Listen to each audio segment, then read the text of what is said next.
Abhishek Jadhav. Yeah, for the new students, those who have joined again, welcome back. The important thing here is कल जो हम लोग सीख रहे थे उसी को मैं एक बार रिवीजन करवा रहा हूँ and accordingly this is very very important. You understand that कि हम लोगों को accounts का classification आएगा तो ही हम लोग accounts का rules apply कर पाएंगे. So the classification of accounts is one of the most important things that you always have to remember. My dear friends, इसके बाद हम लोगों ने रूल सीखा कि पर्सनल अकाउंट रहेगा तो रूल है debit the receiver credit the giver. For a real account it is debit what comes in and credit what goes out, and for nominal account it is debit all expenses and losses, credit all incomes and gains. I hope that is very clear with everyone. Now today what I am going to do with all of you is how to identify the different accounts in a transaction. That is what is we are going to start today. We may not reach up to the journal part, but journal के लिए जो जरूरी है वो उसके पहले वाला एक स्टेप आता है जो आज का हम लोग लेक्चर इन्वेस्ट करने वाले हैं. मेरे दोस्तों, मैंने कुछ 14 एग्जाम्पल्स रखा है. आप जाकर टेक्स्ट बुक रहेगा तो टेक्स्ट बुक रेफर करना, या आपके पास और कोई नोट्स वगैरह रहेगा तो रेफर करना. जितना ज्यादा आप ट्रांजैक्शन में ये टेबल कंप्लीट होगे उतना तुम्हारा क्लैरिटी बढ़ेगा. जर्नल में सिर्फ उसको जोड़ने का काम रहेगा.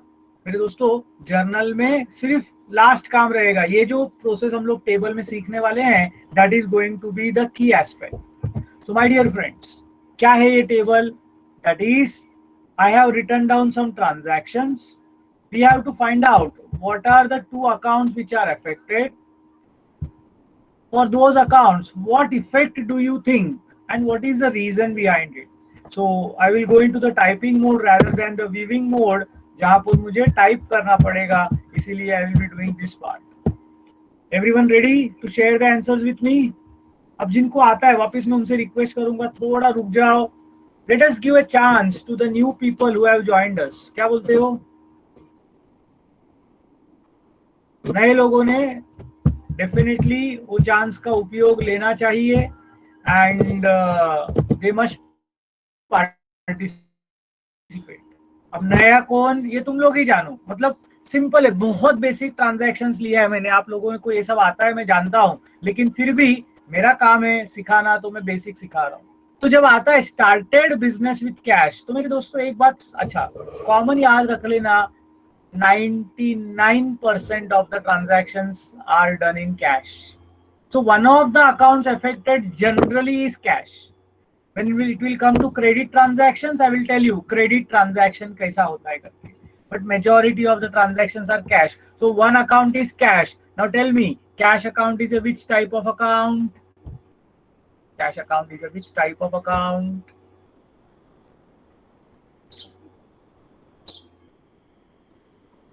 Old students are not responding because we want newer one to respond. तो जो लोग नए हैं उन लोगों ने yes, very good. Cash account is a real account. I am very happy to see this. And real account का rule क्या बोलता है? Debit what comes in, credit what goes out. तो कैश के बारे में तो बिजनेस में आया तो डेबिट, गया तो क्रेडिट. तो स्टार्टेड बिजनेस याद रखना. मेरा वो टेबल याद करो जहां पर मैंने, या स्लाइड याद करो जहां पर मैंने मेरा खुद का फोटो डाला था और हेरम का डाला था. तुम लोगों ने क्या सोचा रहेगा उस वक्त मालूम नहीं, but it creates an impact in your mind. वो फोटो याद रहता है. सबको याद आया क्या वो स्लाइड? वहां पर मैंने बोला था ओनर कोई भी चीज बिजनेस को देता है, ओनर कोई भी चीज बिजनेस को देता है तो उसको हम लोग बोलते हैं capital. So started business with cash is giving cash to the business. So the two accounts affected will be capital account and cash account. Now the rule for cash is always very easy, but sometimes you may get confused. ठीक है, we will try to understand one by one. If I talk about capital account, कल हमने सीखा capital account. Capital account is which type of account? It is a personal account. Owner का account है तो वो personal account माना जाता है। और पर्सनल में देखना पड़ता है कि सामने वाला, हम लोग बिजनेस में बैठे हैं, सामने वाला यानी ओनर रिसीवर है या गिवर? बोलो, ओनर रिसीवर था कि गिवर था मेरे दोस्तों? जब वो कैपिटल दे रहा है बिजनेस को तो बोलो वो रिसीवर है कि गिवर है? He is 100% a giver. And if it is a giver, तो आपका आंसर और भी आसान है, debit the receiver, credit the giver. तो इफेक्ट में आएगा क्रेडिट। समझा? यानी हम लोग लिखते हो two accounts affected, reason and then effect, ऐसा लिखेंगे हम, कभी भी चक्कर में चलेंगे। कैश, बोलो आ रहा है कि जा रहा है बिजनेस में? बिजनेस में पैसा, एरो याद करो, ओनर ने बिजनेस को दिया तो बिजनेस में पैसा क्या हो रहा है? आ रहा है, it is coming in.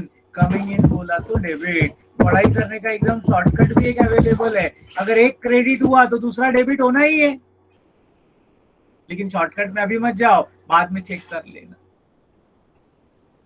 Okay then we have purchased goods. जब भी हम लोग गुड्स परचेज करेंगे तो we can say goods account, we can definitely say goods account, but for your information goods can be bifurcated as purchase account, sales account, purchase return and sales return. Goods को क्या क्या बोल सकते हैं? खरीदा तो परचेज, बेचा तो सेल। परचेज किया हुआ माल खराब निकला इसलिए रिटर्न किया तो परचेज रिटर्न, खराब हमने बेचा हुआ माल खराब निकला वापस आया तो सेल्स रिटर्न। तो there can be goods account को क्लैरिटी देने के लिए उसको 4 अकाउंट्स में क्लासिफाई किया गया है। अब purchase account, sales account, purchase return, sales return, they are goods account only, they are real accounts only. ठीक है, सो परचेज्ड गुड्स जब बोलते हैं तो the first account will be purchase account. अब नेचुरली दूसरा बात आपको याद रहना है, परचेज किया मतलब क्या दिया? कैश दिया।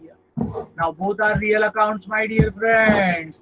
गुड्स क्या हो रहा है? परचेज करेंगे तो आ रहा है, आ रहा है, इसीलिए क्या होगा? डेबिट। और कैश जा रहा है, इसीलिए क्या होगा? क्रेडिट। लिंक, स्टोरी में लिंक लग रहा है क्या आप लोगों को? Are you understanding what is being taught to you? Yes, no, don't know? मेहनत करोगे ना, बहुत आसान चीज है मेरे दोस्तों। Yes, very good. वैसे ही सोल्ड गुड्स में हम लोग यूज करेंगे sales account and cash account. क्या यूज करने वाले हैं? Sales account and cash account. अभी मैंने बताया था कि सेल होता है तो हम लोग सामान बेचते हैं। बोलो, गुड्स क्या हो रहा है? सेल होगा तभी इट इज गोइंग आउट। घाई नहीं करने का, आता रहेगा तो भी slow and steady wins the race, so it will be credited. सामान गया, पैसा आया, so cash is coming in, so that will be debited. My dear friends, purchased furniture, furniture खरीदा, फर्नीचर खरीदा तो 2 accounts affected. One is furniture account, naturally purchase किया मतलब cash account. Furniture is a dash account. बोलो, furniture is a dash account. Which is the nature of furniture? Furniture is a which kind of account? Yes, real. Real बोला तो आया तो debit, गया तो credit, तो कमिंग इन म्हणजे debit. Cash going out, वो भी रियल अकाउंट है, इसीलिए credit. Purchase goods from Ramesh. अब इधर बहुत इंपॉर्टेंट है, जब परचेज सेल, याद रखना, जब परचेज सेल में किसी व्यक्ति का नाम होगा, ये सिर्फ परचेज सेल में ही होता है, अगर परचेज सेल में किसी व्यक्ति का नाम इन्वॉल्व है तो it is called as a credit transaction. लिख के रख लेना, when a name is given in purchase or sale transaction, it is called as a credit transaction. So हम लोगों को लिखना पड़ेगा one account will be Ramesh account, and since it is a credit transaction, इसमें कैश नहीं आएगा. क्या खरीदा हमने, तो वी हैव परचेज गुड्स, तो आएगा purchase account. So the two accounts affected would be Ramesh account and purchase account. Now my dear friends, tell me, अगर हमने रमेश से सामान खरीदा, अगर हमने रमेश से सामान खरीदा, तो रमेश रिसीवर है कि गिवर है? रमेश रिसीवर है कि गिवर है? अगर हमने रमेश से सामान खरीदा तो yes, Ramesh is a giver, and since Ramesh is a giver, debit the receiver, credit the giver. Purchase किया, परचेज इज गुड्स, तो इट इज कमिंग इन, इसीलिए होगा डेबिट. फिर से दिया है सोल्ड गुड्स टू सुरेश. बोलो ये कैश ट्रांजैक्शन है कि credit transaction? Is this a cash transaction or a credit transaction? Is this a cash transaction or a credit transaction? नाम दिया है सेल परचेज में, नाम दिया है सेल परचेज में, इसीलिए it is a credit transaction. Two accounts will be Suresh account and sales account.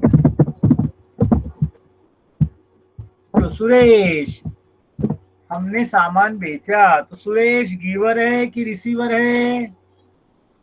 Is Suresh a receiver और a giver? Is Suresh receiver और अ गिवर? बस, very good Abhishek, he is a receiver. Since he is a receiver, debit the receiver. और सामान sale किया तो goods are going out, therefore it will be credited. Paid salary, salary paid, नाम तो दिख रहा है, एक सैलरी है. पे करके या मतलब क्या दिया उसको, कैश दिया. पेड मतलब सैलरी हमारे लिए इनकम है कि एक्सपेंस? सैलरी हमारे लिए, हमने अगर पे किया है, किसी को दिया है, तो सैलरी हमारे लिए क्या है?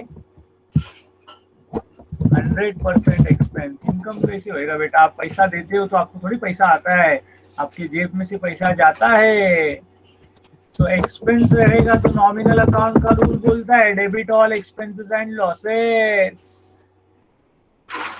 और कैश पे करते वक्त बाहर जाता है, इसीलिए क्रेडिट.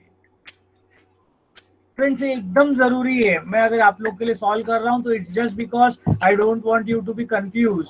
इसको ही रख के जर्नल बनने वाला है. जैसा मैंने बताया था, I have taken down some transactions, ठीक है, 14 of them very precisely, but still what is important is you understand. बोलो रिसीव्ड कमीशन, वापस दो अकाउंट, क्या क्या होगा? एक होगा कमीशन अकाउंट और एक होगा नेचुरली कुछ नहीं है तो हमेशा. अच्छा, इनकम एक्सपेंस में कभी भी क्रेडिट नहीं आता, आएगा बाद में आएगा, बट बेसिक में याद रखने का, इनकम एक्सपेंस में पेड सैलरी टू राजेश दिया तो भी कैश ही लिखने का, क्योंकि पेड हो गया है. तो इनकम एक्सपेंस में नाम को इग्नोर करना है. वापस मैं रिपीट कर रहा हूं, ये पॉइंट्स लिख के ले लो, बहुत जरूरी है. परचेज सेल में नाम दिया रहेगा तो क्रेडिट ट्रांजैक्शन. इनकम एक्सपेंस में no credit transaction is possible, always it is a cash transaction. Okay, received commission, तो बोलो कमीशन आपका इनकम है कि एक्सपेंस है? अगर आपको कमीशन मिलता है तो कमीशन आपका इनकम है कि एक्सपेंस है? Very good Manji, is an income. Debit all expenses and losses, credit all incomes and gains. Clear everybody?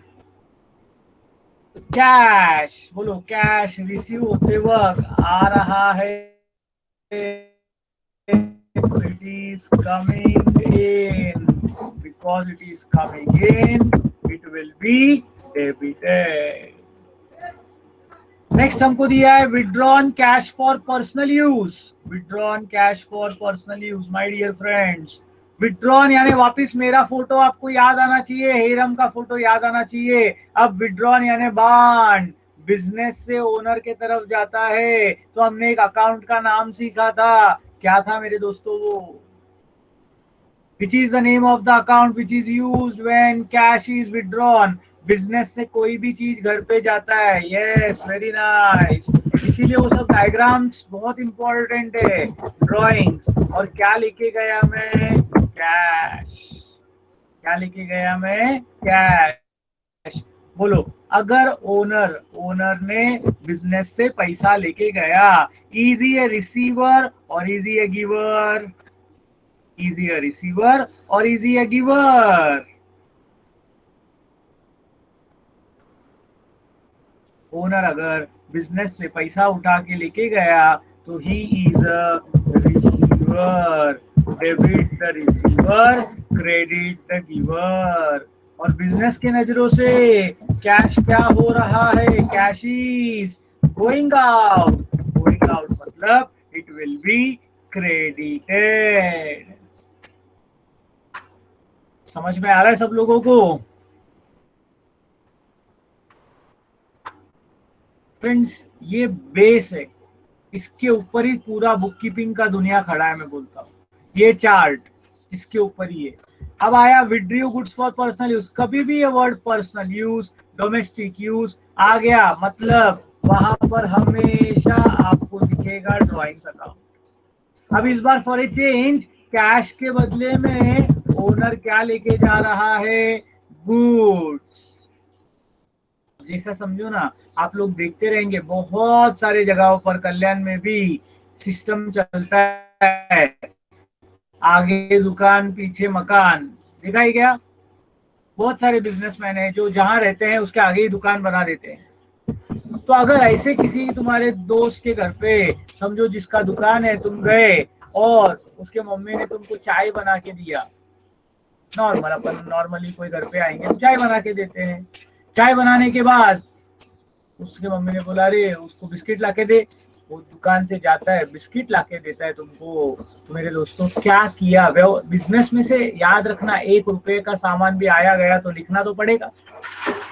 तो वो क्या बोलेगा? He will say that goods तो गया, कौन लेके गया? ओनर लेके गया। तो that is called as goods withdrawn for personal use. क्या बोलते हैं उसको? Goods withdrawn for personal use. सबको समझ रहा है क्या मेरी बातें? यहाँ पर गुड्स आएगा ना, purchase sale, purchase return, sales return, ये स्पेसिफिक ट्रांजैक्शन के लिए। बाकी जगहों पर goods distributed as free sample, goods withdrawn for personal use. चाहिए तो मैं पूरा लिखता हूँ, goods withdrawn for personal use account. My dear friends, आप लोगों को ध्यान रखना है कि अकाउंट के हिसाब से आपको लिखना पड़ेगा, जो रहेगा वो। अब मेरे को बताओ, ड्राइंग से यानी थोड़ा सा जगह बचाने के लिए थोड़ा चेंज करता हूँ, क्योंकि इधर ऑलरेडी 2 लाइन यूज हो गया है। नहीं तो अपना टेबल जो है नीचे चले जा रहा है। हाँ, goods account is a real account. Business में से गुड्स क्या हो रहा है? बिजनेस में से गुड्स क्या हो रहा है दोस्तों? Goods is going out, therefore it will be credited. और ओनर को मिल रहा है तो he is the receiver, therefore owner का drawings account will be debited. Drawings में हमेशा ओनर हमेशा रिसीवर होता है। समझा सबको? फिर आता है गुड्स डिस्ट्रॉयड बाय फायर। अग्नि देवता कभी हमारे ऊपर प्रसन्न हो जाएंगे पता नहीं। अच्छी बात नहीं है, it is a very dangerous thing. आग लग गया मतलब जान जाता है, सामान जाता है, बहुत कुछ नुकसान होता है। यहाँ पर सामान गया, तो माय डियर फ्रेंड्स, हमारा जब सामान जल जाएगा तो हमको क्या होगा, फायदा होगा कि नुकसान होगा? Whether it will be a profit or it will be a loss, definitely it will be a loss, and that will be called as loss by fire account. Since it is a loss, it will be debited. और क्या जल गया? Goods destroyed by fire account. That is something which we have lost. So this is goods that is going out of the business. Therefore, that will be credited. Am I clear? Are you all understanding? कहाँ पर कौन सा account आएगा, सब लोगों को समझ में आ रहा है?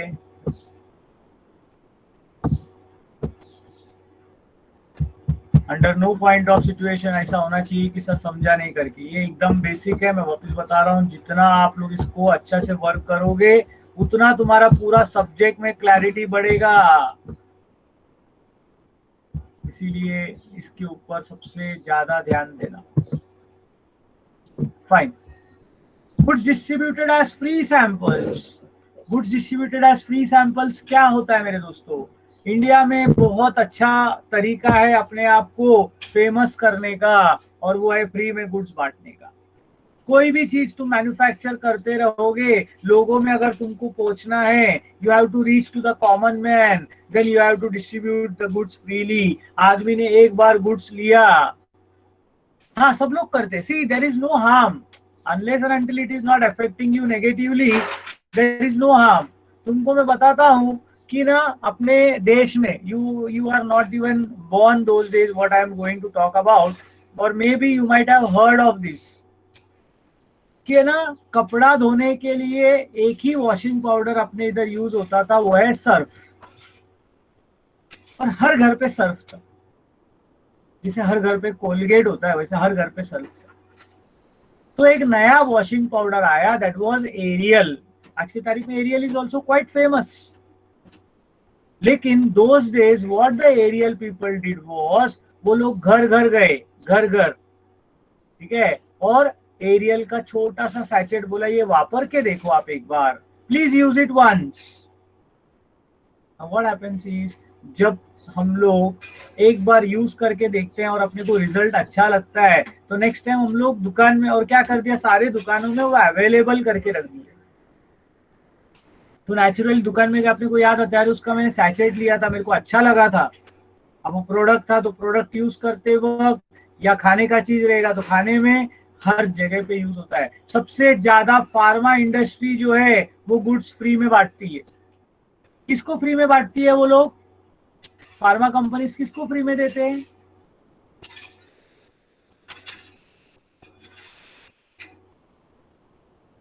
डॉक्टर्स। Very good. क्यों देते हैं डॉक्टर को? अपने को, अपन उनके एक्चुअली कस्टमर्स है, अपने को क्यों नहीं देते? क्यों डॉक्टर लोग को देते?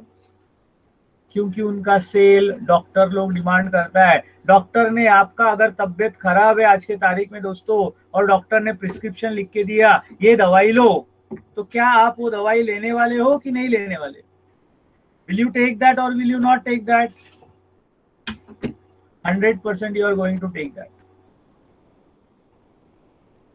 तुम उसको, डॉक्टर को पूछोगे भी नहीं कि इसका कॉम्पोजिशन क्या है, इसका क्या असर होने वाला है। अगर फार्मा कंपनी ने, अच्छा डॉक्टर को लिखते हो भी यू मस्ट नो कि उसका रिजल्ट्स क्या है, इससे डॉक्टर्स लोगों के पास हो जाके बोलते हैं कि ये हमारा दवाई ये है, इससे इससे ये असर होगा, आप ट्राई करके देखो। ट्राई करोगे तो अपने आप आपको रिजल्ट्स मालूम पड़ेगा। समझो डॉक्टर ने तुमको एक बार वो दवाई लिख के दिया, और अगले बार तुमने फोन करके पूछा कैसा लग रहा है आपको, या आपने फोन करके बोला वो दवाई खाया मेरे को बहुत रिलीफ मिला, तो naturally he will be happy that his patient is recovered. So my dear friends, बहुत सारे जगहों पर, और ये मार्केटिंग स्ट्रैटेजी है। मैं आपको एक बहुत बढ़िया किस्सा सुनाता हूँ। कल्याण वेस्ट की बात है, वापस 90s के जमाने का है, जब हम लोग कॉलेज जाते थे।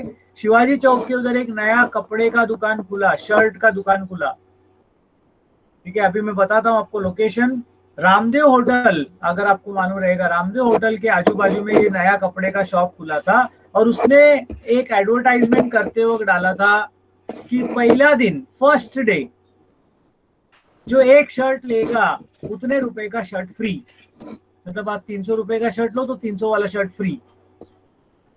इनॉग्रेशन पहला दिन, आपको क्या लगता है पहले दिन दुकान में गर्दी होता है क्या रे? कोई आता है क्या बाहर वाला? Yes no don't no?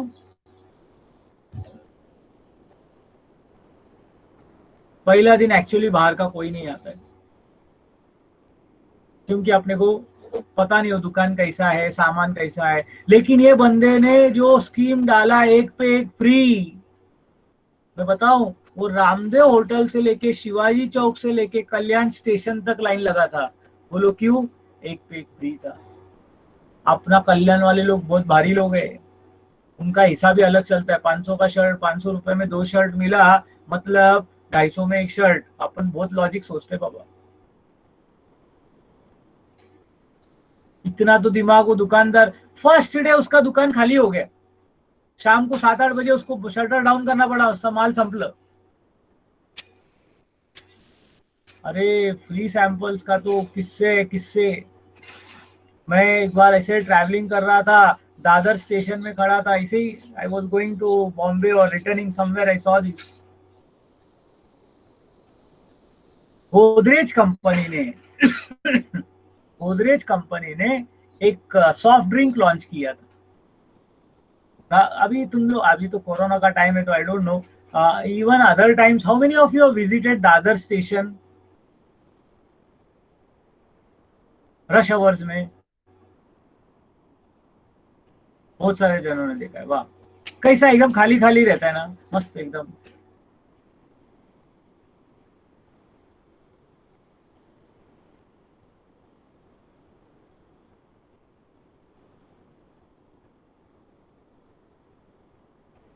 Dadar station का तो खासियत है, आप खड़े हो जाओ, सिर्फ जिस दिशा में जाना है उसी दिशा में खड़े होना, बरोबर पब्लिक आपको ढकल ढकल के उधर गेट के उधर बाहर पहुंचा देगा, फेंक देगा।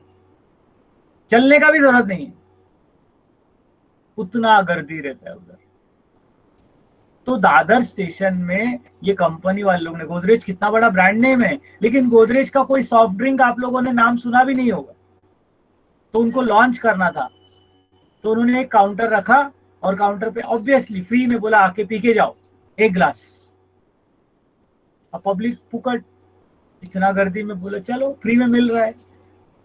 लाइन, ए बड़ा लाइन, कम से कम 200-300 लोग लाइन में खड़े रहेंगे। एक आदमी ने एक गिलास पिया, अब एक गिलास पीने के बाद चुपचाप निकल जाना चाहिए ना, काम धंधा कुछ तो रहेगा ना लाइफ में। वो भाई वापस 300 लोगों के पीछे जाके लाइन पे खड़ा हो गया। क्यों? फ्री है ना। फ्री में कुछ भी बांटो। मैं तो बोलता हूँ अपने भारत सरकार ने कभी ऐसा कोशिश किया, अटेम्प्ट किया कि जहर फ्री में बांटने का, तो भी लोग लेके रखेंगे, बोलेंगे घर पे चूहा मारने को काम में आएगा, छोड़ेंगे नहीं। हाँ, 100% ले लेंगे। The goods distributed as free samples is one of the hit formulas of getting things done. So my dear friends, when goods are distributed as free samples, the ultimate intention is advertisement. Rather than putting up a huge hoarding outside the other station that this drink is very good, जिसका महीने का 25, 30, 40, 50, 60, 1 लाख रुपया खर्चा होगा, उससे चाहे 1 लाख रुपए का माल बांटो। लोगों ने कंज्यूम किया तो वो लोग में से 15 जन बोलेंगे अरे मैंने वो पिया था, मस्त था। It's A double way benefit. कोई एडवर्टाइजमेंट होर्डिंग लगाने से अच्छा लोगों को बांटो। And as I told, pharma companies to invest huge amount in free samples. But there are many other companies who follow this technique. So the two accounts which are affected, basically हम लोग goods तो दे रहे हैं, so इसको बोलते हैं goods distributed as free samples account, and we use the advertisement account. Now goods account is a real account. Definitely business में से बाहर जा रहा है, it is going out. Naturally क्या होगा? क्रेडिट होगा और एडवर्टाइजमेंट ये हमारे बिजनेस का क्या है, इट इज एन एक्सपेंस, इसीलिए क्या होगा, डेबिट होगा। समझा क्या सबको?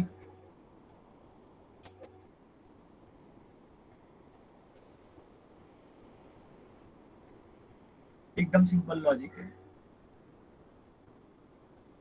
Now paid for carriage, I want all of you now, I want all of you now to tell me the two accounts affected and its effect with reason।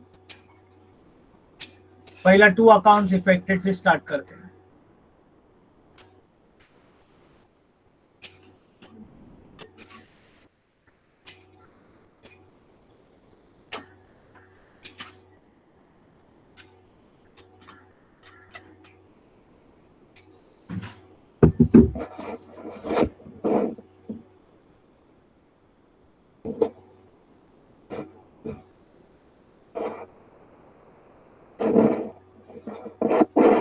What are the two accounts affected when I pay for carriage? Naturally, what will be the effect and the reason? तुम लोग dash dash dash करके लिखो, I can read it.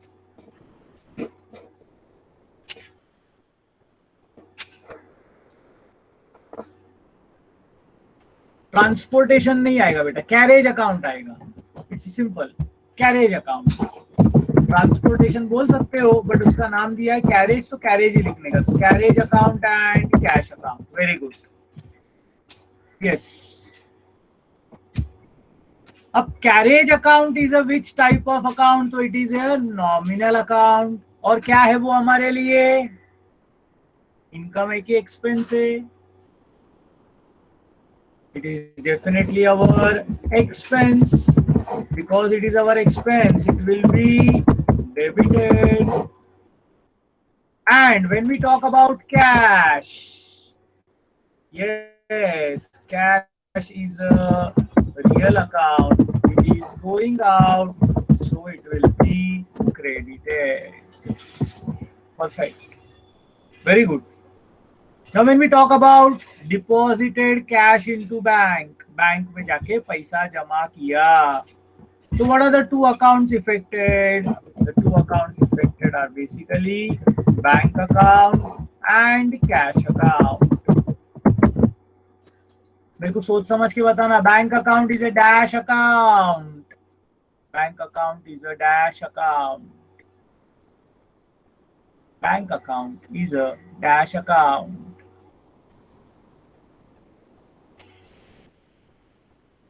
Okay, this is more correct. Manjish, what you said makes sense. आगे चल के हम लोग उसको रियल अकाउंट ही मानते हैं, लेकिन ideally it is personal account. Bank account is a personal account, ठीक है। You apply the rule of real account, your answer will remain the same. Yes, it is an artificial person. तो अगर मैं bank में पैसा जमा करता हूं, तो बोलो बैंक रिसीवर है कि गिवर है? बैंक रिसीवर है कि गिवर है? Yes, bank is a receiver. Debit the receiver, credit the giver. Since it is a receiver, bank account will be debited. And cash मैं जाके जमा कर रहा हूं, so it is going out, so it will be credited. I hope I am able to convey whatever we have learned yesterday. हम लोगों ने पूरा उसको समझने का कोशिश किया है, ठीक है मेरे दोस्तों। अभी आपको जब आंसर दिखेगा तो everything will be very much filled in, but actually ऐसा नहीं था। I just had brought in the transactions and then बाकी के चीजें हम लोगों ने फिल इन किया हुआ है। Now what I want all of you to do here very what we call as logically is 14 transactions मैंने सिखाया। Now you can take help of any textbook, any notes, whatever book you have of 11th standard and write down 11 more transactions. I repeat, I want you all to write down 11 more transactions. It can be anything. There are hundreds and thousands of transactions, my dear friends. लेकिन 11 अलग अलग transaction और लिखो, उसका to accounts affected, उसका reason और उसका debit credit. Will you do that for me? and I want to see everybody's photos in the group, especially those who want to learn. 14 मैंने किया है, 11 आप लोग करोगे. 25 ट्रांजैक्शन अगर आपने खुद से कर लिया ना, I tell you, you have mastered book keeping. यही चाहिए और कुछ नहीं चाहिए रहता, यही बेस है उसका. कल का दिन संडे होने के बावजूद मैं आप लोगों को छुट्टी नहीं दे रहा हूं. In fact I am planning to take a bigger lecture. Journal में स्टार्ट करूंगा. जर्नल के हम लोग कुछ क्वेश्चंस करेंगे एंड हो सके तो कल मैं कैश डिस्काउंट, ट्रेड डिस्काउंट के कंसेप्ट्स को क्लियर करूंगा विद जीएसटी. तो कल का थोड़ा एजेंडा बड़ा है, लेकिन अगर कल ये हमारा हो जाता है तो फिर मंडे को हम लोग जो है we can go towards ledger. ठीक है. एंड फिर लेजर के बाद लेजर पोस्टिंग, लेजर बैलेंसिंग करने को अपने को 2 दिन जाएगा. वहां से हम लोग ट्रायल बैलेंस सीखेंगे, तो लंबा रास्ता है. फिर ट्रायल बैलेंस हुआ तो मेरा मेजर काम हो जाता है फाउंडेशन जो बिल्डिंग अप का है वो वाला. तो उसके बाद हम लोग, क्योंकि अभी Harshal sir is not well, I तो you must have seen that few things या lectures are not happening. So he is not well, he is not having good health. बुखार वगैरह आ रहा है, जा रहा है. So doctor has advised him complete bed rest. So once I complete trial balance, then I have to start with final accounts in the regular batch. All of you can definitely be a part of that. Trial balance समझेगा तो वो सब होने वाला है. इसीलिए कल वापस थोड़ा बड़ा लेक्चर रहेगा. इतना काम आज कंप्लीट कर लो और आप लोग लिखना स्टार्ट कर सकते हो. ये पीडीएफ तो मैं भेज ही रहा हूँ. You can start right